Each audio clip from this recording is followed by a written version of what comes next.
Nos encontramos ante el umbral del tiempo, donde las arenas del desierto, silenciosas e interminables, guardan el eco de una civilización que se alzó hasta las estrellas. Por incontables milenios, las siluetas monolíticas de las grandes pirámides han desafiado al olvido, proyectando su sombra inmensa sobre un pasado que, durante mucho tiempo, permaneció sellado en lenguas muertas y envuelto en el aura del misterio. El secreto de aquella gran cultura, la que un día gobernó vastas extensiones de tierra, con una sabiduría que apenas vislumbramos, permaneció oculto hasta aquel día decisivo, el 19 de julio del año 1799. En medio de la vasta expedición napoleónica a Egipto, el destino quiso que un soldado francés, a escasas 35 millas al este de Alejandría, desenterrara algo más que una roca. Encontró la llave que abriría las puertas del pasado, un artefacto pétreo inmutable que contenía la traducción codificada de una lengua que había enmudecido miles de años atrás. El desciframiento de aquel idioma no fue solo un acto académico, sino la liberación de la historia misma. Fue el mecanismo que levantó el velo del tiempo y permitió que el antiguo Egipto hablara de nuevo, con la voz de sus dioses y el aliento de sus reyes. El historiador Heródoto, padre de la narrativa occidental, lo dijo con una claridad que atravesó los siglos: Egipto es el regalo del Nilo. Esa frase, tan breve, contiene un universo entero, porque el Nilo no era simplemente un río, sino la arteria sagrada de una nación, el hilo azul que tejía la vida a través del desierto, el pulso que hacía posible el milagro de la existencia. A su alrededor la tierra estéril se volvía fértil, el barro se convertía en cosecha, el caos en orden. Desde los orígenes geológicos del valle, cuando las aguas comenzaron a tallar su curso en la piedra milenaria, el destino conspiró para que aquel corredor de fertilidad diera origen a una de las civilizaciones más longevas y admirables de la humanidad. Las inundaciones anuales, que en otras tierras habrían sido vistas como desastres, eran en Egipto un acto de génesis.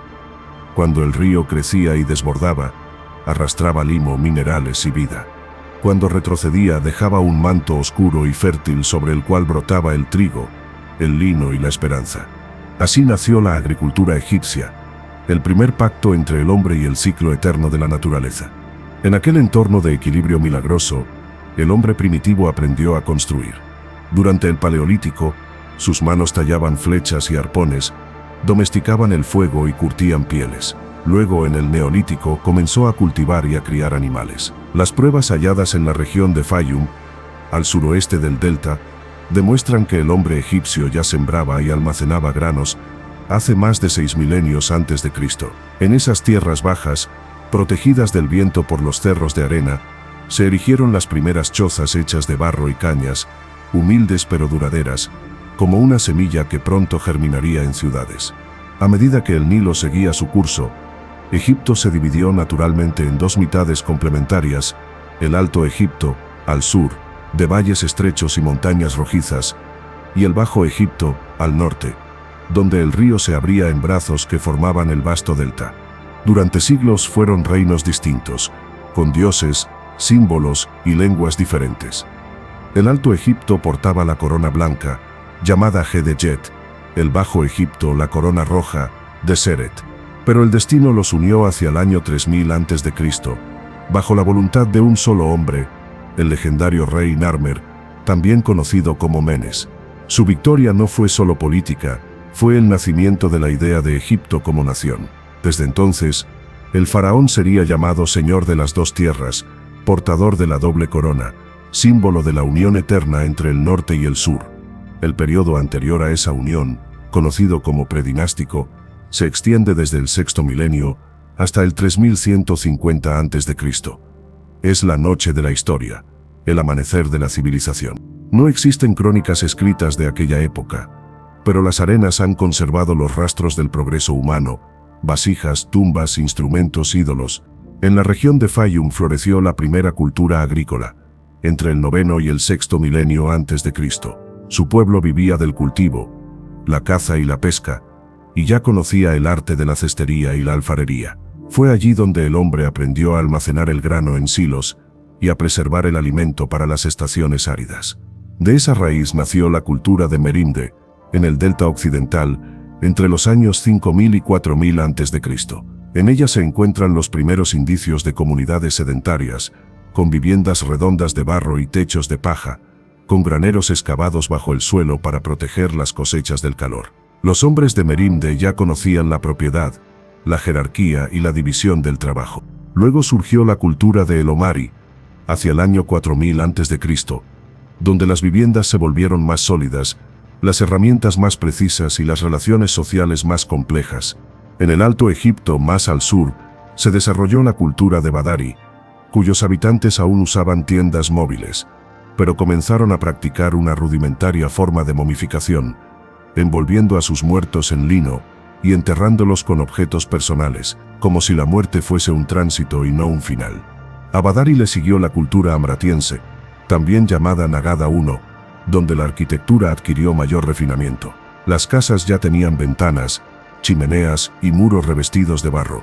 En este tiempo, los egipcios comenzaron a representar figuras humanas y animales en vasijas, un preludio del arte monumental que vendría después. El siguiente periodo, Nagada II, del 3500 al 3200 a.C., marca el inicio del comercio con regiones lejanas. De Nubia llegaba el oro, de Asia, la madera y el lapislázuli. Las aldeas se transformaron en ciudades, y las tumbas, en verdaderas residencias para la eternidad. En Abidos, al norte de Nagada, se levantaron necrópolis que imitaban palacios. El alma del faraón ya buscaba un hogar que sobreviviera al tiempo. Durante el periodo Nagada III, entre el 3200 y el 3150 a.C., se inventó la escritura jeroglífica. Al principio fueron simples marcas en cerámica o hueso, sellos para identificar objetos, pero pronto se transformaron en un lenguaje completo, capaz de narrar la historia de los dioses y los hombres. La escritura convirtió el tiempo en memoria, y con ella comenzó oficialmente la historia de Egipto. Las ciudades más poderosas del Alto Egipto, Tinis, Nagada y Meken, compitieron por la supremacía. De esas guerras surgió un vencedor, Narmer el Unificador. En su famosa paleta ceremonial, tallada en piedra, se le representa portando la doble corona, golpeando a sus enemigos, mientras los dioses lo observan. Con él nació la primera dinastía, y el mito del faraón como intermediario entre los hombres y los dioses se consolidó para siempre. A partir de ese momento, el tiempo egipcio se organizó en dinastías, cada una con su propio esplendor. Menes, identificado con Narmer, fundó la capital en Menfis y estableció el concepto del gobierno divino.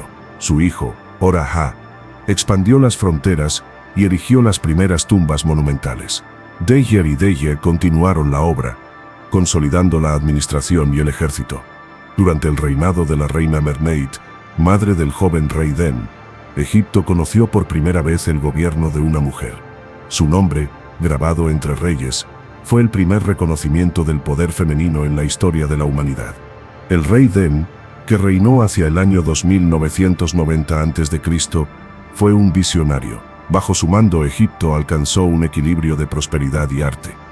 Fue el primero en representarse portando las dos coronas, símbolo de la nación unificada. Sus sucesores, Agip, Semerket y Ka, llevaron la primera dinastía hasta su ocaso, cuando las disputas internas y las ambiciones de los príncipes abrieron paso a una nueva era, la segunda dinastía.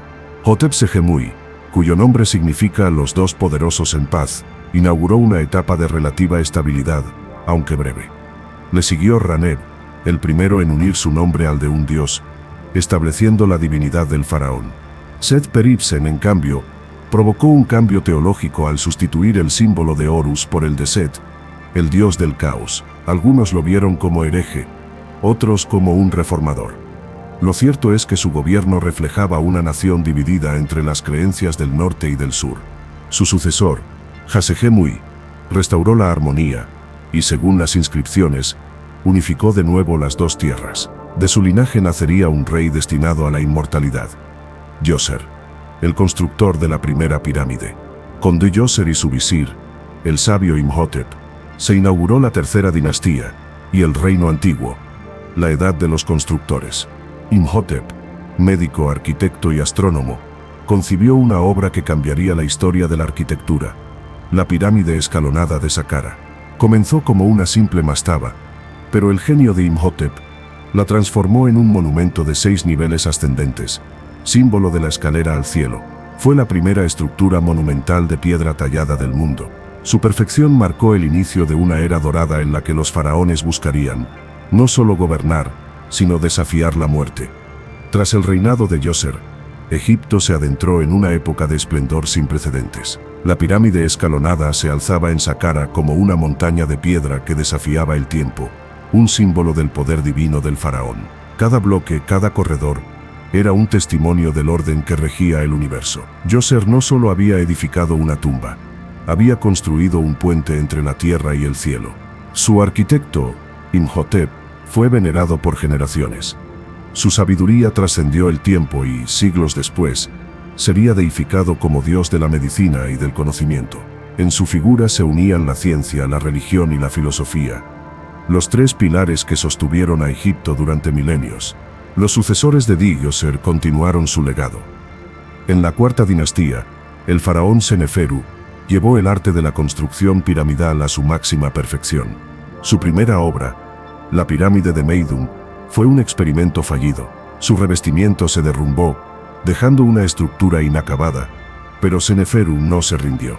En Dashur, mandó levantar 2 nuevas pirámides, la pirámide acodada y la pirámide roja. La primera cambió de ángulo en pleno ascenso producto de un cálculo incorrecto, pero aún así se mantuvo erguida como un símbolo de aprendizaje. La segunda, construida con piedra caliza rojiza, alcanzó una perfección geométrica absoluta. Era la primera pirámide verdadera de Egipto, con caras lisas que reflejaban la luz del amanecer, como si el sol hubiera descendido a posarse sobre la tierra. Seneferu no solo fue un constructor, fue también un reformador. Organizó el trabajo estatal, fundó colonias mineras y comerciales, y estableció la administración que haría posible las obras colosales de sus descendientes. A su muerte, su hijo Khufu, conocido por los griegos como Keops, heredó el trono y llevó a Egipto a la cúspide de su grandeza. Bajo su reinado se levantó la Gran Pirámide de Giza, la única de las 7 maravillas del mundo antiguo que aún sobrevive. Construida con más de 2 millones de bloques de piedra, cada uno de varias toneladas, se alzó durante 20 años sobre la meseta como un desafío a lo imposible. La precisión de su orientación, alineada con los puntos cardinales, y el misterio de su ingeniería aún desconciertan a los sabios modernos. Muchos imaginaron que fue erigida por esclavos, pero los hallazgos arqueológicos revelan otra verdad.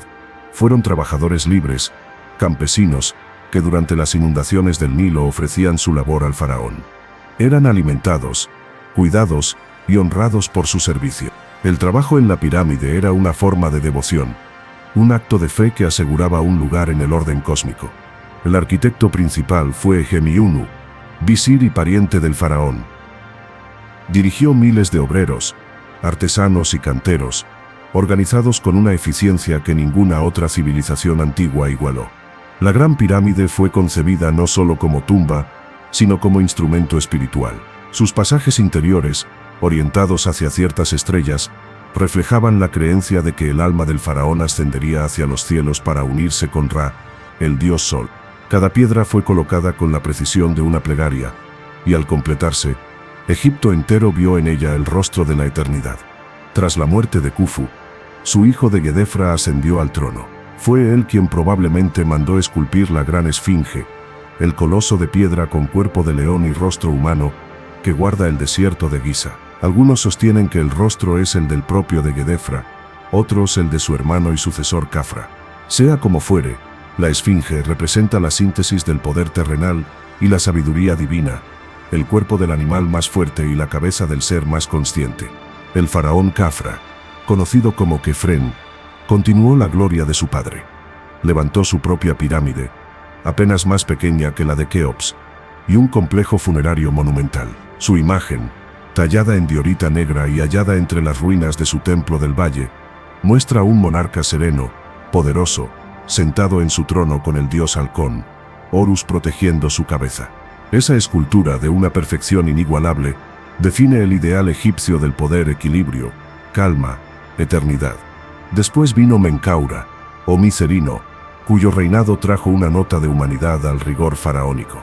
Su pirámide, más pequeña pero de refinada belleza, Estaba revestida de granito rosado. Su gobierno fue recordado por su justicia y su compasión. A diferencia de sus antecesores, fue amado por su pueblo. Los griegos lo retrataron como un rey benevolente, más cercano al corazón humano que al trono de los dioses. Bajo la cuarta dinastía, Egipto vivió su edad dorada. Las artes, la ciencia, la astronomía y la ingeniería florecieron con un nivel que aún asombra al mundo moderno. El Estado era un organismo perfecto. El faraón gobernaba como Dios en la tierra, y el pueblo encontraba en el trabajo colectivo un sentido sagrado. La quinta dinastía trajo un cambio de espíritu. Los reyes de este periodo, aunque herederos de la tradición de Giza, comenzaron a mirar más hacia lo espiritual que hacia lo material. El dios Ra, el sol creador, se convirtió en la divinidad suprema. El primer monarca, Userkaf, construyó el templo del sol en Abusir, con un obelisco que simbolizaba el rayo solar descendiendo a la tierra. Sus sucesores, Sahura y Neferirkare, continuaron la tradición. Durante el reinado de Sahura, Egipto alcanzó un notable desarrollo comercial. Se establecieron rutas con el misterioso país de Punt, una tierra de riquezas exóticas, oro, mirra, ébano y pieles de pantera. Los barcos egipcios surcaban el Mar Rojo y regresaban cargados de tesoros. Sahura también fue un amante del arte. Sus relieves muestran escenas de caza, guerra y vida cotidiana, con un detalle nunca antes visto. En su templo funerario, las columnas imitan palmeras y los muros respiran vida. Su hijo Neferirkare fue un rey piadoso y justo, aunque su reinado estuvo marcado por el ascenso del clero. Los sacerdotes de Ra adquirieron poder, y la religión comenzó a desplazarse del faraón hacia los templos. Este cambio, sutil al principio, sería el germen de la futura decadencia del reino antiguo. Más tarde, Deretkari Sesi reformó la administración, reorganizó el clero y promovió el comercio con Asia y Nubia. Su sucesor, el faraón Unas, marcó el final de la quinta dinastía y el principio del ocaso. En su tumba, por primera vez, los muros se cubrieron de inscripciones sagradas. Los textos de las pirámides eran himnos, conjuros y plegarias que describían el viaje del faraón hacia el más allá. En ellos se narraba cómo el alma del rey ascendía al cielo, se unía con los dioses y participaba del ciclo eterno de la creación. Esos textos no solo revelan la religión egipcia, sino su filosofía. La vida y la muerte eran fases de una misma corriente, un tránsito hacia la continuidad del ser. Con la sexta dinastía, el esplendor se volvió frágil. El faraón Teti subió al trono prometiendo estabilidad, pero su reinado terminó con su asesinato a manos de su propia guardia, un hecho que sacudió la fe del pueblo en la divinidad del monarca. Lo sucedió Userkare, de breve gobierno, y luego Pepi I, quien intentó restaurar el orden.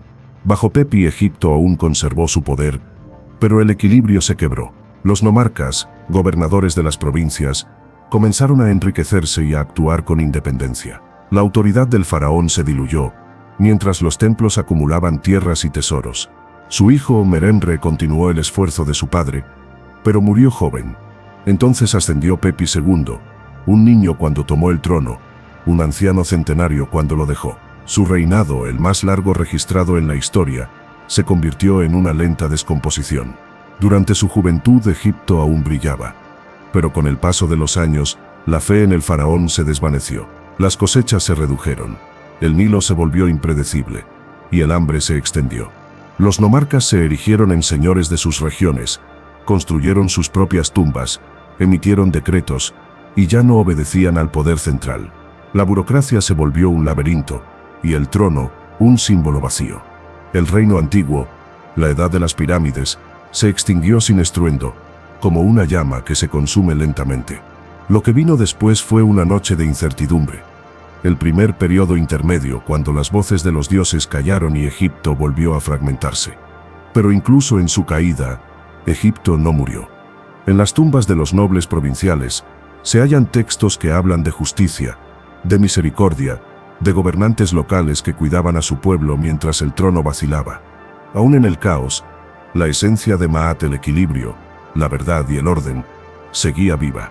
Y de ese silencio nacería, más adelante, un nuevo amanecer. El silencio que siguió a la caída del reino antiguo fue más profundo que cualquier guerra. Las pirámides, que antes reflejaban el poder del faraón, se convirtieron en testigos mudos de un país dividido. El trono, antaño símbolo del orden cósmico, había perdido su brillo. En el norte, los templos y los funcionarios luchaban por mantener una estructura que se desmoronaba. En el sur, los nomarcas alzaban la voz como reyes de pequeñas provincias. El Nilo, que siempre había sido fiel, comenzó a rebelarse.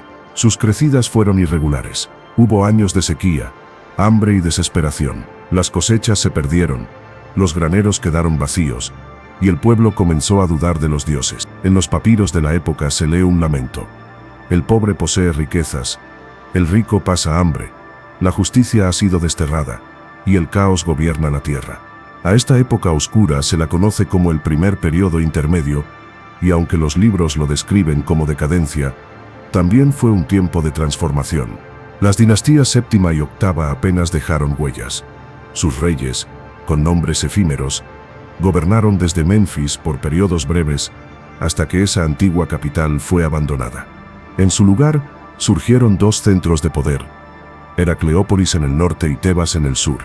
En Heracleópolis, los reyes de la novena y la décima dinastía intentaron mantener viva la ilusión del reino antiguo. Sus gobernantes se llamaban a sí mismos hijos de Ra y emitían decretos en nombre del orden divino, pero su poder apenas alcanzaba el delta. En Tebas, en cambio, un linaje local comenzó a crecer en silencio. Su primer líder, Intef, el primero, no era rey por derecho divino, sino por fuerza de carácter. Gobernó su región con justicia y disciplina, extendiendo gradualmente su influencia. Su hijo, Intef el segundo, fue el primero en proclamarse señor de las dos tierras, desafiando abiertamente a los heracleopolitanos. El conflicto fue inevitable. Durante décadas, Egipto se desgarró entre el norte y el sur. Pero poco a poco, Tebas fue ganando. Su ejército, bien entrenado y dirigido por generales leales, marchó por el valle del Nilo, conquistando ciudad tras ciudad. Finalmente, bajo el reinado de Mentuhotep el II, el país volvió a unirse. Mentuhotep fue un rey guerrero y reformador. Un hombre que comprendió que Egipto necesitaba más que fuerza, necesitaba fe. En su templo funerario de Deir el-Bahari, mandó grabar su título más preciado, el que unió las dos tierras. Con él comenzó el Reino Medio, una de las etapas más equilibradas y sabias de la historia egipcia. Mentuhotep trasladó la capital a Tebas y reorganizó todo el sistema administrativo. Los nomarcas conservaron su posición, pero bajo supervisión directa. Los templos fueron restaurados, las rutas comerciales reabiertas, y las minas de Nubia volvieron a producir oro y cobre. Egipto resurgía de sus cenizas. Mentuhotep gobernó durante décadas, consolidando la autoridad real y promoviendo la idea de que el faraón, aunque divino, debía ser justo y cercano a su pueblo. La visión del monarca absoluto dio paso al soberano sabio, guía y guardián de la Maat. Su sucesor, Mentuhotep el III, continuó su obra, enviando expediciones al país de Punt y reforzando las fronteras. Bajo su mando, los egipcios construyeron caminos a través del desierto oriental para conectar con el Mar Rojo. Cuando Mentuhotep el IV desapareció misteriosamente, un hombre de origen no real, su visir Amenemhat, ascendió al trono. En las inscripciones halladas en Wadi Hammamat, se narra que antes de su coronación, ocurrieron prodigios, una lluvia repentina en el desierto, una gacela pariendo sobre una piedra destinada a su sarcófago. El pueblo vio en ello un signo de los dioses. Amenemhat el I inauguró la 12ª dinastía, trasladando la capital a un lugar nuevo llamado Itzetwi, el que conquista las dos tierras. Era un sitio estratégico, cercano al delta y al Alto Egipto, uniendo los dos mundos bajo un solo corazón. Desde allí reorganizó la administración y estableció la corregencia, compartiendo el poder con su hijo para asegurar la continuidad dinástica. Su gobierno fue prudente, férreo y visionario. Amenemhat comprendió que el poder absoluto debía equilibrarse con la sabiduría. Fomentó la literatura como instrumento moral. De su época provienen textos célebres como las instrucciones de Amenemhat a su hijo Sesostris, donde el faraón aconseja desconfiar de la adulación y gobernar con justicia. Ese mensaje, conservado durante siglos, es el testamento de un hombre que había visto la traición y la fragilidad del poder. A su muerte, su hijo Sesostris el I tomó el trono como corregente. Fue un soberano ejemplar, constructor y diplomático. Levantó templos dedicados a Amón en Karnak, erigió obeliscos y organizó la tierra con precisión matemática. El Nilo, bajo su mandato, se convirtió en un calendario vivo. Los canales y diques regulaban las crecidas, los campos producían sin interrupción, y la abundancia parecía no tener fin. Sesostris el I también expandió el imperio hacia Nubia, asegurando las minas de oro y las rutas del comercio. Pero, más allá de las conquistas, su mayor legado fue el equilibrio entre el poder del faraón y la autonomía de las provincias. Su reinado fue el modelo que las generaciones posteriores recordarían como la edad perfecta de Egipto. Le sucedió a Amenemhat II, quien reforzó el comercio exterior y envió expediciones al mar Egeo y a Biblos. Durante su gobierno, Egipto se abrió más que nunca al mundo. Los puertos del norte recibían maderas, aceites y metales, mientras las caravanas del sur traían incienso, ébano y marfil. Luego vino Sesostris II, quien emprendió una de las obras de ingeniería más notables del mundo antiguo, la transformación del oasis de Fayum. Mandó construir diques y canales que desviaban las aguas del Nilo hacia el lago Moeris, creando tierras fértiles donde antes solo había desierto. Su reinado fue pacífico, enfocado en la prosperidad agrícola y en la armonía entre los distintos nomos. Pero fue Sesostris III, su hijo, quien llevó el Reino Medio a su punto culminante. Guerrero implacable, reformador y estratega, encarnó el ideal del faraón fuerte y justo. Condujo campañas hacia Nubia, erigiendo fortalezas que aseguraban las rutas del oro y el comercio. Sus estatuas lo muestran con rostro grave, arrugas profundas y mirada de hierro. Ya no se presenta como un dios inmutable, sino como un hombre que carga el peso de su pueblo. Esa humanidad lo convirtió en leyenda. Tras su muerte fue venerado como una deidad. El siguiente monarca, Amenemhat III, heredó un reino próspero y lo transformó en una joya de paz y abundancia. Fue un constructor genial. En Jawara, mandó edificar un gigantesco complejo funerario conocido por los griegos como el laberinto. Heródoto lo describió siglos después como una obra más impresionante que las propias pirámides. Bajo su gobierno, Egipto vivió una era de equilibrio casi sobrenatural. No hubo grandes guerras ni crisis. La ciencia, la literatura y la administración florecieron. El pueblo vivía bajo la seguridad del orden.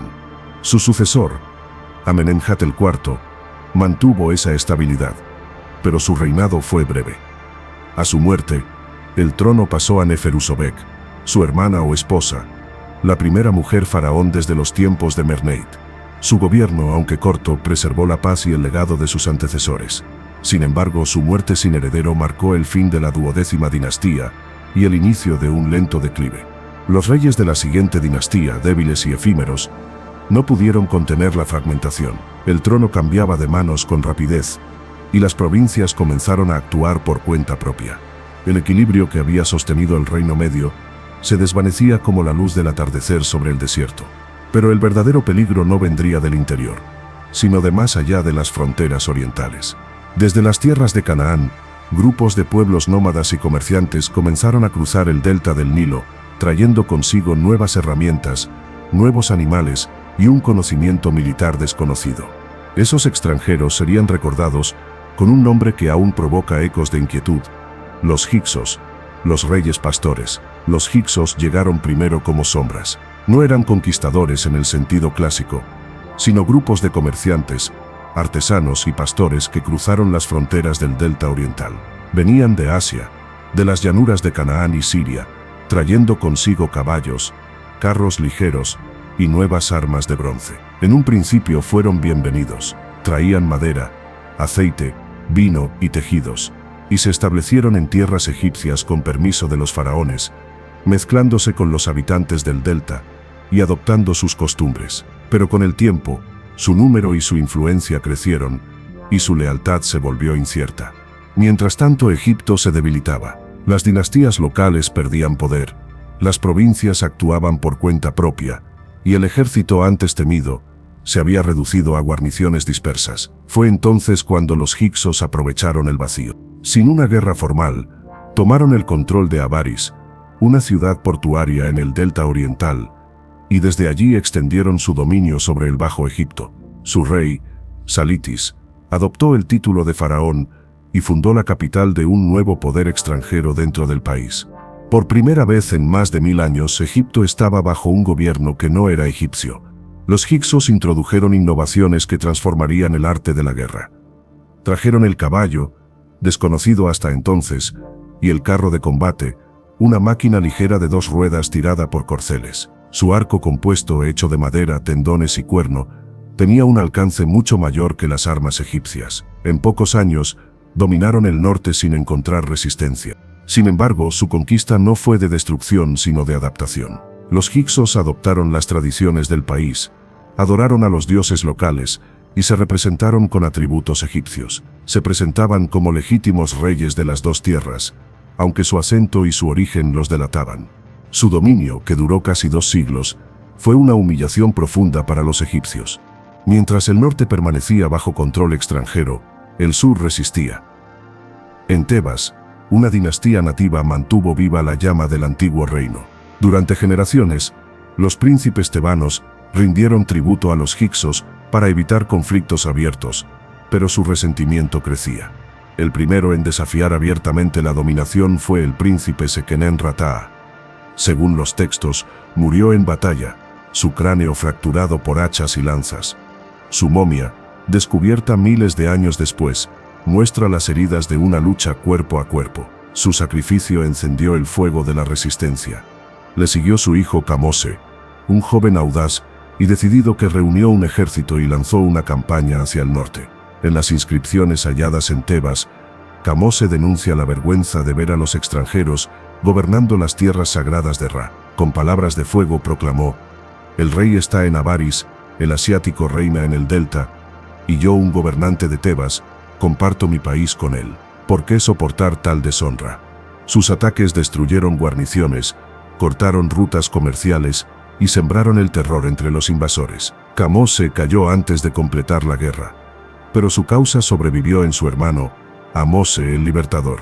Ahmose, hijo de Seqenenra y hermano de Kamose, fue el hombre destinado a restaurar la gloria perdida. Entrenado desde joven en el arte militar, reunió a los mejores guerreros del sur y marchó hacia el norte con determinación divina. Las crónicas lo describen como un comandante valiente, hábil en el combate y piadoso con los dioses. Sus campañas culminaron con la caída de Avaris. Los hicsos fueron perseguidos más allá del Sinaí, hasta las tierras de Canaán, y Egipto volvió a ser libre. Ahmose no se detuvo allí. Para asegurar las fronteras, conquistó Nubia al sur y fortificó las rutas hacia el desierto. Restableció la autoridad real en todo el país, reorganizó el ejército y reconstruyó los templos. Su reinado marcó el inicio del Reino Nuevo, la etapa más poderosa y resplandeciente de toda la historia egipcia. Con el poder reunificado y las riquezas fluyendo de nuevo por el Nilo, Egipto renació. Los templos se llenaron de ofrendas, los artesanos regresaron a sus talleres, y los sacerdotes celebraron rituales que no se habían visto en generaciones. La fe en el faraón, símbolo viviente de los dioses, volvió a encenderse. Ahmose fue sucedido por su hijo Amenhotep I, quien consolidó la frontera y promovió el arte y la religión. Fue durante su reinado que se estableció el Valle de los Reyes como lugar de sepultura real. Las pirámides, tan majestuosas pero vulnerables, fueron reemplazadas por tumbas ocultas excavadas en la roca, invisibles desde el exterior y protegidas por la eternidad. Amenhotep fue adorado después de su muerte como un dios protector, patrón de los constructores y artesanos de Tebas. Luego vino Tutmosis I, un guerrero sin igual. Sus campañas extendieron el imperio más allá de Nubia, hasta el Éufrates, y por primera vez Egipto se convirtió en una potencia mundial. Fue él quien eligió el Valle de los Reyes como su tumba personal, confiando a su arquitecto Ineni la tarea de tallar su morada eterna en el corazón de la montaña tebana. Su reinado marcó el comienzo de una nueva concepción de la realeza. El faraón no era solo señor de Egipto, sino del mundo conocido. A su muerte el trono pasó a su hija Hatshepsut, una de las figuras más fascinantes de la historia humana. Aunque oficialmente actuaba como regente de su joven sobrino, Tutmosis III pronto asumió el título de faraón por derecho propio. Vestía la barba ceremonial, llevaba las insignias reales y era tratada como rey en los textos. Su gobierno fue pacífico, próspero y brillante. Hatshepsut comprendió que la grandeza no siempre se conquista con espadas, sino con sabiduría. Abrió rutas comerciales, reconstruyó templos destruidos por los hicsos y emprendió la famosa expedición al país de Punt, que trajo mirra, incienso, ébano, oro y animales exóticos. Su templo funerario en Deir el-Bahari, diseñado por su arquitecto y confidente Senenmut, es una joya de armonía y elegancia, tallado en las rocas del desierto, con terrazas ascendentes y columnas que parecen flotar sobre la luz del amanecer. Representa la unión entre el cielo y la tierra. Su memoria, sin embargo, fue perseguida tras su muerte. Su sucesor, Tutmosis III, mandó borrar su nombre y su imagen de los monumentos, como si la historia misma temiera reconocer el poder de una mujer. Tutmosis III fue el mayor conquistador del antiguo Egipto. Sus campañas en Asia, documentadas en los anales del templo de Amón en Karnak, extendieron el imperio desde Nubia hasta Siria. La batalla de Megiddo, donde derrotó a una coalición de príncipes rebeldes, se convirtió en la primera guerra registrada con detalle en la historia humana. Fue un estratega brillante, un administrador incansable y un rey que comprendió el valor de la diplomacia. Bajo su mando, Egipto alcanzó una prosperidad sin igual. Los tributos fluían de todas las regiones conquistadas: oro de Nubia, madera del Líbano, incienso de Punt y lapislázuli de Afganistán. Su hijo Amenhotep, el segundo, heredó un imperio fuerte. Era un faraón de espíritu atlético, amante del deporte y de la caza. Se decía que podía tensar su arco mientras conducía su carro a toda velocidad y atravesar una hilera de blancos con una sola flecha. Aunque menos ambicioso que su padre, mantuvo la estabilidad del reino y la devoción a los dioses. Después vino Tutmosis IV, recordado por la llamada Estela del Sueño, hallada entre las patas de la gran esfinge. Según cuenta la inscripción, mientras dormía a su sombra, la esfinge le habló en sueños y le prometió el trono si la liberaba de la arena. Al despertar, cumplió el mandato divino y restauró el monumento. Desde entonces, los reyes se consideraron elegidos por la voz de los dioses, no solo por la sangre. El siguiente faraón fue Amenhotep III, conocido como Amenhotep el Magnífico. Su reinado marcó el punto más alto del arte, la diplomacia y el lujo egipcio. La paz reinaba en todas las fronteras, y el oro fluía desde Nubia en cantidades inmensas. Amenhotep construyó templos en Tebas, Luxor y Soleb, y mandó erigir los colosos de Memnón, dos estatuas gigantes que aún se alzan frente al amanecer tebano. Su esposa, la reina Ti, fue su igual en inteligencia y poder, y juntos convirtieron la corte en un centro de cultura y esplendor. Sin embargo, bajo esa prosperidad perfecta, germinaba una revolución espiritual. El hijo de Amenhotep, el Magnífico, heredó no solo el trono, sino un anhelo de transformación. Su nombre era Amenhotep IV, pero el mundo lo recordaría como Ajenatón. Ajenatón rompió con milenios de tradición, rechazó el poder del clero de Amón y proclamó un solo dios, Atón, el disco solar, fuente de toda vida. Cambió su nombre, trasladó la capital a una ciudad nueva llamada Ajetatón, la actual Amarna, y fundó una religión centrada en la luz. En los relieves de ese periodo, el arte cambió, las figuras se volvieron humanas, los cuerpos delgados y reales, las escenas íntimas. El faraón aparece jugando con su esposa, la bella Nefertiti, y con sus hijas, bajo los rayos del sol divino. Era una visión nueva del universo, más cercana, más terrenal, pero también más frágil. Su revolución no sobrevivió a su muerte. El pueblo, desconcertado, volvió a los antiguos dioses. Su hijo o sucesor, Tutankamón, restauró el culto a Amón y cambió su nombre a Tutankamón, la imagen viva de Amón. Su reinado fue breve, pero su tumba, descubierta intacta en el siglo XX, lo convirtió en símbolo eterno de Egipto. Su rostro dorado, sereno y joven, se convirtió en el emblema del misterio que nunca muere. Tras él, el general Horemheb tomó el poder, purgó el recuerdo de los herejes y restauró el orden. Con su muerte se cerró la dinastía decimoctava y comenzó una nueva era de reyes guerreros, los Ramésidas. Con la llegada de la dinastía de los Ramésidas, comenzó una nueva edad de grandeza. El primer soberano de este linaje fue Ramsés I, un militar veterano de origen humilde, que ascendió por mérito propio hasta convertirse en faraón. Su reinado fue breve, pero sirvió para consolidar la transición y dar paso a su hijo, Seti I, uno de los reyes más refinados y visionarios de toda la historia egipcia. Seti I fue tanto un guerrero como un artista. Reconquistó los territorios perdidos en Siria y Palestina, fortificó las fronteras de Nubia y estableció tratados diplomáticos con las grandes potencias del Oriente. Pero su mayor legado fue su templo en Abidos, una joya arquitectónica construida en piedra blanca, donde los relieves parecen moverse con vida propia. En sus muros se conserva la lista real, una genealogía sagrada que enumera a todos los faraones anteriores, desde Menes hasta su propio nombre. Esa inscripción fue su manera de reclamar la continuidad del orden cósmico interrumpido por los tiempos de herejía. Seti también fue el padre de un príncipe que superaría su fama, Ramsés II, llamado el Grande, cuya sombra aún se proyecta sobre los siglos. Desde su juventud, Ramsés fue preparado para gobernar. Acompañó a su padre en campañas militares y fue nombrado corregente antes de su muerte. Cuando ascendió al trono, Egipto era un imperio inmenso, y su ambición no conocía límites.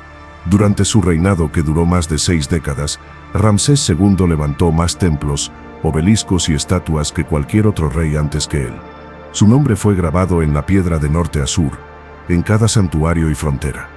Se consideraba a sí mismo no solo soberano, sino Dios viviente, reflejo de Ra sobre la tierra. Su obra más famosa es el conjunto monumental de Abu Simbel, excavado en las montañas de Nubia. 4 colosos de más de 20 metros de altura guardan la entrada al templo principal, orientado de tal forma que 2 veces al año, al amanecer, los rayos del sol penetran en el santuario e iluminan el rostro del faraón sentado entre los dioses. Fue un gesto de perfección matemática, de fe y de orgullo. En la eternidad de esa luz, Ramsés buscó su inmortalidad, pero su fama no se debió solo a su arquitectura. También fue un estratega, aunque su mayor batalla, la de Cadés contra los hititas, terminó en empate. En esa campaña, sus enemigos lo sorprendieron, y su ejército se dispersó. Sin embargo, Ramsés, montado en su carro, cargó en solitario contra los adversarios, reuniendo a sus tropas y salvando la batalla del desastre. La escena quedó inmortalizada en los muros de su templo de Abu Simbel y en los relieves de Karnak, donde aparece representado con arco en mano, rodeado por miles de enemigos derrotados. El relato más que historia fue mito, el faraón como héroe divino, salvador del orden ante el caos. Años después, Ramsés firmó con el rey hitita Hattusil, una de las primeras treguas internacionales conocidas, un tratado de paz que unió a 2 imperios en alianza duradera. Esa diplomacia trajo un largo periodo de estabilidad. El comercio volvió a florecer, las artes renacieron, y Egipto se convirtió en centro cultural del mundo antiguo. En el terreno personal, Ramsés fue también un hombre de pasiones intensas. Su esposa principal, la reina Nefertari, fue su gran amor. Su tumba en el Valle de las Reinas, decorada con frescos de colores aún vivos, es una de las obras maestras del arte egipcio. En su templo de Abu Simbel, Ramsés mandó esculpir otro santuario más pequeño, dedicado a ella y a la diosa Hathor, como símbolo de su devoción. Las inscripciones la llaman aquella por quien brilla el sol. Esa unión entre poder y ternura dio al reinado de Ramsés una dimensión humana que pocos faraones habían alcanzado. Durante los primeros decenios de su gobierno, Egipto vivió una era de abundancia. Se construyeron ciudades enteras, como Pi Ramsés, una capital repleta de palacios, estatuas y templos. Los talleres y los graneros del Nilo trabajaban sin descanso. El imperio parecía eterno. Pero el tiempo no perdona ni a los dioses. Ramsés envejeció, y el peso de los años se volvió visible incluso en sus colosos de piedra. Su reinado, tan largo como glorioso, terminó por agotar los recursos del país. Las inmensas obras demandaban mano de obra y materiales en cantidades que vaciaron los tesoros reales. A su muerte Egipto seguía siendo poderoso, pero sus cimientos comenzaban a resquebrajarse. Le sucedió su hijo Merneptah, quien heredó un reino fatigado y amenazado desde fuera. En su tiempo los pueblos nómadas del Mediterráneo, los llamados pueblos del mar, comenzaron a desplazarse hacia el este, destruyendo civilizaciones enteras. Merneptah resistió sus invasiones y dejó constancia de sus victorias en la famosa estela de Merneptah, donde menciona por primera vez en la historia al pueblo de Israel. Pero cada batalla, cada defensa, debilitaba un poco más al país. Tras él, los sucesores de Ramsés se sucedieron en rápida decadencia. El trono pasó por manos de faraones que llevaban el nombre glorioso de su antepasado, pero sin su fuerza ni su visión. Ramsés III fue el último gran monarca del Reino Nuevo. Su reinado comenzó con energía. Enfrentó a los pueblos del mar con una estrategia impecable, derrotándolos en tierra y mar. Las escenas talladas en su templo de Medinet Abú son de una majestuosidad casi cinematográfica: barcos incendiados, guerreros cayendo al agua, arqueros egipcios disparando desde la orilla. Aquella fue la última gran victoria del Egipto imperial. Sin embargo, el triunfo tuvo un precio. Los años de guerra agotaron los recursos, y las conspiraciones se multiplicaron dentro del palacio. Ramsés III fue víctima de una traición. Su propia esposa, junto con un grupo de cortesanos, planeó su muerte para colocar a su hijo en el trono. El plan fue descubierto, pero el faraón ya estaba herido. Su momia, descubierta siglos después, muestra una profunda incisión en la garganta. Así terminó la vida del último rey poderoso de Egipto. Tras su muerte comenzó la lenta agonía del imperio. Los sucesores, Ramsés IV, Ramsés V, Ramsés VI y los que vinieron después, gobernaron un país en ruinas. El clero de Amón, en Tebas, acumulaba más riquezas y poder que la propia corona. Los templos se convirtieron en estados dentro del estado, y los faraones en figuras simbólicas. Las tumbas eran saqueadas incluso antes de que los reyes fueran enterrados. Los obreros del Valle de los Reyes, sin paga, organizaron la primera huelga registrada en la historia de la humanidad. El Reino Nuevo, que había sido la cumbre del esplendor egipcio, se apagó entre el silencio y la resignación. Los últimos Ramsés apenas pudieron mantener las fronteras ni financiar sus templos. El oro de Nubia dejó de fluir, el comercio se interrumpió, y las rutas del mar se cerraron. Egipto, el imperio del orden, caía lentamente bajo el peso de su propio pasado. Aún así, su cultura no desapareció. El pueblo siguió construyendo templos y celebrando festivales. Los sacerdotes continuaron recitando los himnos antiguos, y las ciudades siguieron mirando al Nilo como a un dios eterno. En cada piedra, en cada jeroglífico, sobrevivía el eco de una grandeza que ninguna invasión podría borrar. El Reino Nuevo había terminado, pero Egipto, como siempre, se preparaba para renacer. Cuando el último de los grandes ramésidas descendió al silencio de su tumba, Egipto ya no era el mismo. El poder que alguna vez iluminó el mundo se había dividido en fragmentos. El trono se convirtió en un símbolo y los templos en fortalezas. Así comenzó el tercer periodo intermedio, una época de confusión política y esplendor espiritual. En Tebas, los sumos sacerdotes de Amón se alzaron como gobernantes. Sus riquezas eran tan vastas que podían mantener ejércitos propios, y su autoridad espiritual los hacía invulnerables ante el trono. En el norte, las ciudades del delta elegían a sus propios reyes, hombres que tomaban títulos faraónicos, pero carecían de legitimidad divina. El país, una vez unificado por el Nilo, se partió en dos almas: la del sur, sagrada y teocrática, y la del norte, pragmática y comercial. Aún así, el espíritu egipcio no se extinguió. En cada templo, en cada ceremonia, se seguía repitiendo el ciclo del sol, el nacimiento, la muerte y el renacer. Los sacerdotes de Tebas mantuvieron viva la fe en la Maat, aunque ya no había un solo corazón que gobernara las dos tierras. Con el paso de las generaciones, nuevos pueblos comenzaron a asentarse en el delta. Entre ellos se encontraban los libios, antiguos mercenarios que habían servido en los ejércitos del faraón. Estos hombres fuertes y organizados se casaron con mujeres egipcias y adoptaron las costumbres locales, hasta que uno de sus caudillos, Sheshonq el I, ascendió al poder. Con él comenzó una nueva dinastía, la llamada dinastía libia. Sheshonq consolidó el país por un tiempo. Su reinado devolvió cierto orden al caos, reorganizó las provincias, restableció la administración y, sobre todo, reafirmó la autoridad del trono sobre los templos. Fue un gobernante astuto que entendió que Egipto solo podía sobrevivir si se adaptaba. Las inscripciones de su tiempo mencionan una campaña militar en Asia, en la que saqueó Jerusalén, un episodio que los textos hebreos también recuerdan. Sin embargo, la unidad no duró. Tras su muerte, el poder volvió a dividirse entre ramas rivales de su familia. En el delta, distintas ciudades se proclamaron capitales, cada una con su propio rey. En Tebas, el clero conservó su independencia, Y en Nubia, al sur, una nueva potencia comenzaba a levantarse.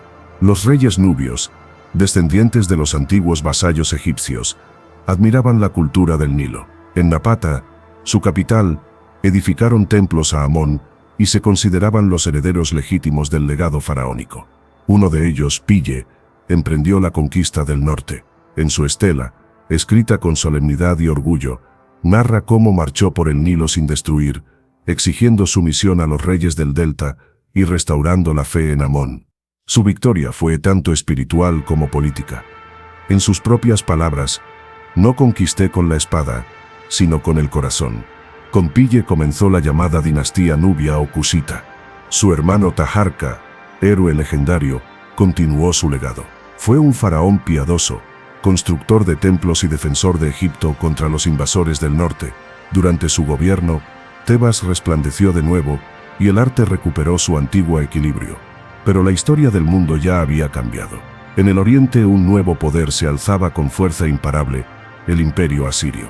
Los asirios, guerreros feroces y disciplinados, avanzaron hacia el Nilo como una tormenta. Invadieron Egipto y arrasaron Menfis, forzando a Taharka a retirarse a Nubia. Durante años Egipto se convirtió en un campo de batalla. Las ciudades eran ocupadas y liberadas una y otra vez. Los templos se vaciaban para pagar tributos, y los dioses, antiguos y sabios, parecían guardar silencio.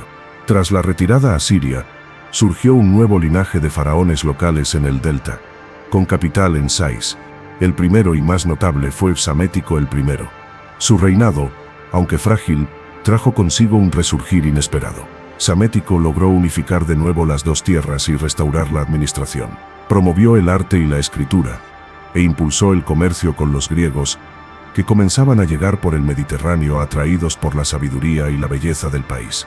Su hijo, Necao, heredó ese espíritu aventurero. Mandó construir un canal que debía unir el Nilo con el Mar Rojo y envió expediciones que, según cuentan las crónicas, circunnavegaron el continente africano. Pero su ambición chocó con la realidad. El imperio babilónico se expandía, y Egipto no podía detenerlo. La batalla de Carquemish marcó su derrota y el inicio de un nuevo sometimiento. A partir de ese momento, Egipto se vio envuelto en una red de dominaciones extranjeras.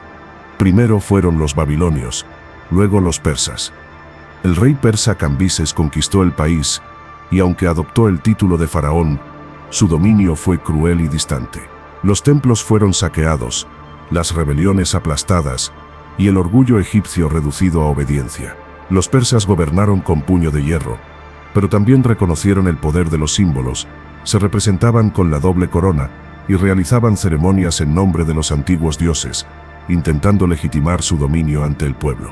Durante los siglos siguientes, Egipto alternó periodos de sumisión y breves renacimientos. Algunos faraones nativos, como Ai-Mir-Taeus, lograron expulsar a los persas por unos años, pero las invasiones siempre regresaban. El Nilo seguía fluyendo, pero su brillo imperial se había extinguido. Y entonces, desde el occidente lejano, llegó un joven rey macedonio, que cambiaría para siempre el destino del país, Alejandro, llamado el Grande. Cuando Alejandro el Grande cruzó el desierto egipcio, el país llevaba siglos soñando con su liberación. Los persas gobernaban con mano dura, y las antiguas casas sacerdotales sobrevivían apenas en las sombras. Los templos de Amón, Ra e Isis aún recitaban los himnos del amanecer, pero la voz del faraón había enmudecido. Por eso, cuando el joven conquistador llegó desde Macedonia, no fue recibido como enemigo, sino como un redentor. Las puertas de Menfis se abrieron ante él sin resistencia. Los sacerdotes lo coronaron con la doble corona del Alto y el Bajo Egipto, y proclamaron que era hijo del dios Amón. Alejandro aceptó la investidura con una mezcla de asombro y respeto. No destruyó, sino que reverenció, restauró templos, ofreció sacrificios y escuchó los consejos de los sabios egipcios. Movido por una visión, emprendió un viaje hacia el desierto occidental, hasta el oasis de Siwa.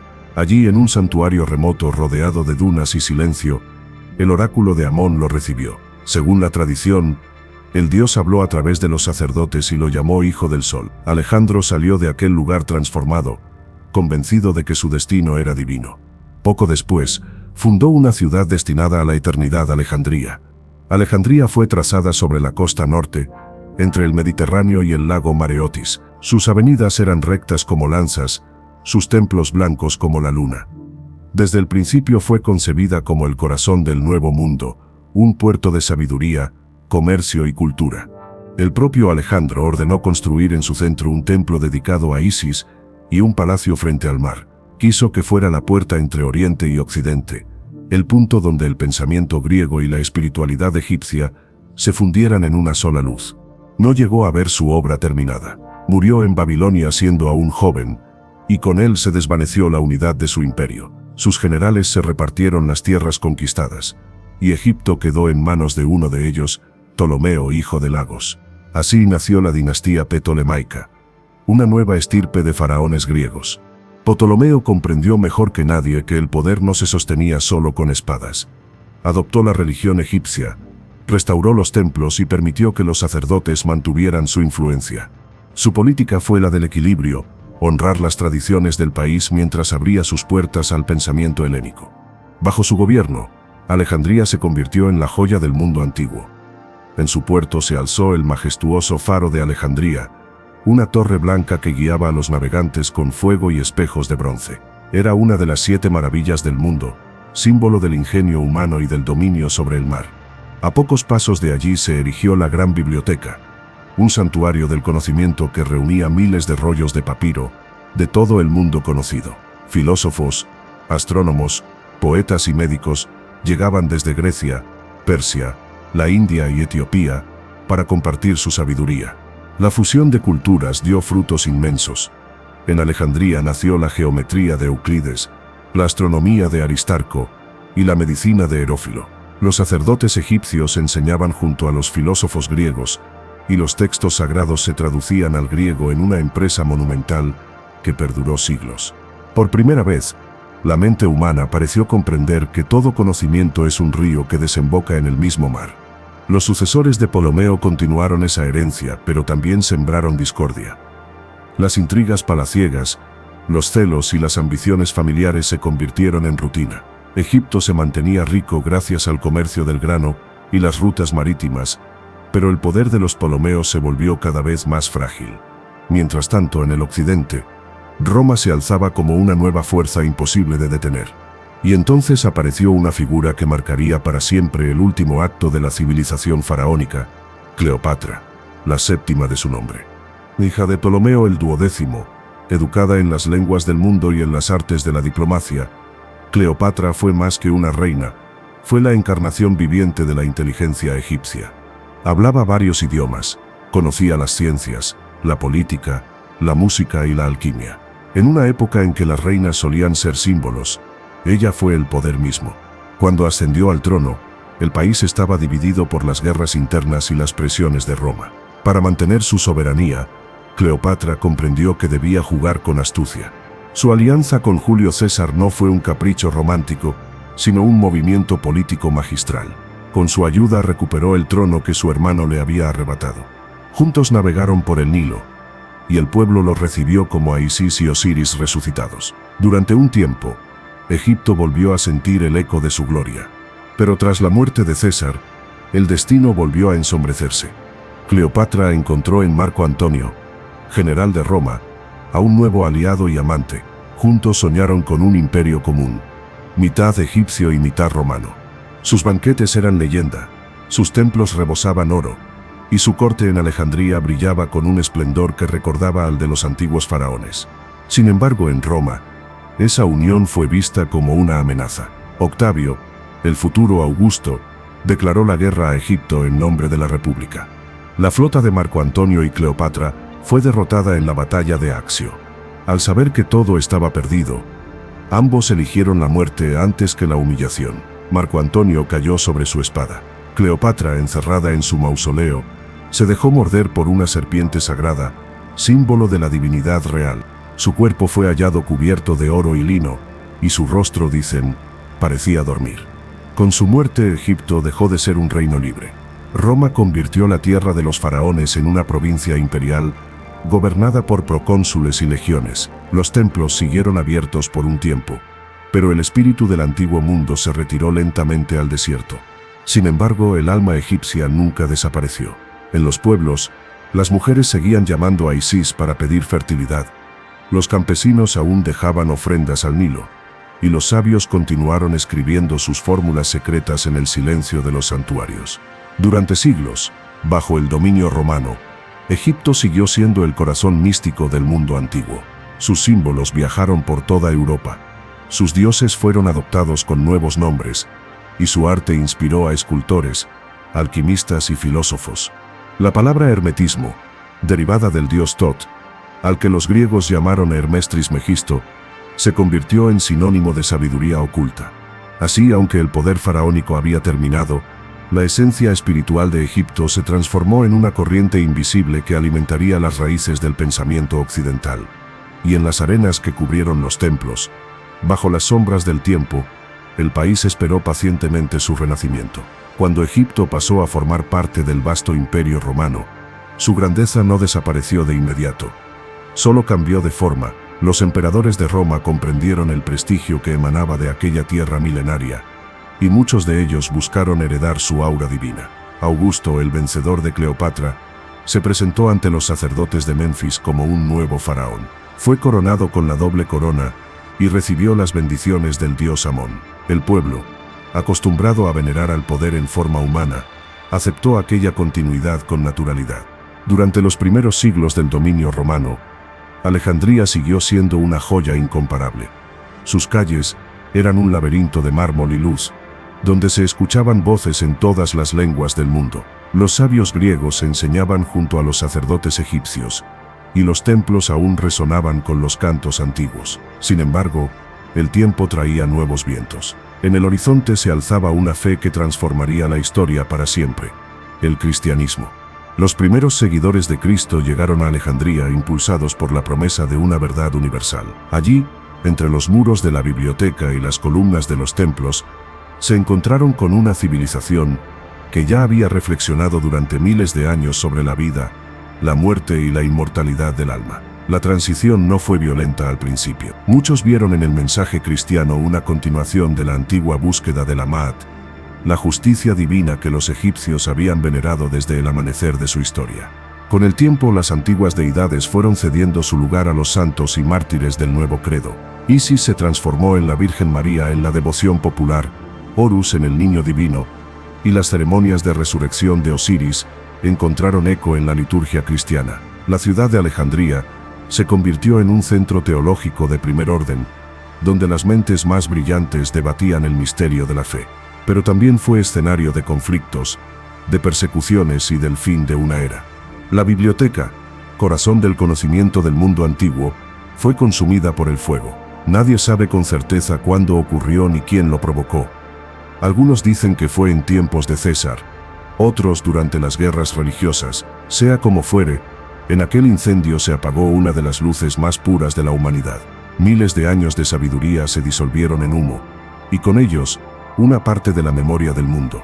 Mientras el cristianismo se expandía, los jeroglíficos, aquella escritura sagrada que había sido la voz de los dioses, comenzaron a perder su significado. Los últimos sacerdotes que sabían leerlos murieron, y las inscripciones quedaron mudas, convertidas en ornamentos incomprensibles. El último texto jeroglífico conocido fue grabado en la isla de Filé, en un templo dedicado a Isis, hacia mediados del siglo V después de Cristo. Después de eso, Egipto enmudeció.